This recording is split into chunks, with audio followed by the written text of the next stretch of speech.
So this literally just came live maybe 5 minutes ago. So you can see where we are, Derby. Apparently we have some needles in here. The best thing from unboxing stuff is I don't know what's inside. We just dropped ink. Some super black.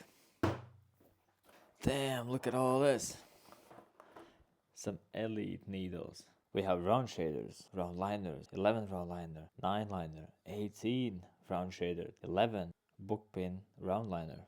Weirdly enough, I just put a new stencil yesterday and we just had like needles arriving, and I have a feeling I know which needles I'll be using on this.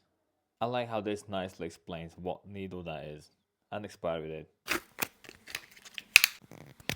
He has a membrane, which is really good to know. I had to break one apart to see how it goes. I know it says safety, but I just meant to make sure it's safe. Pretty cool.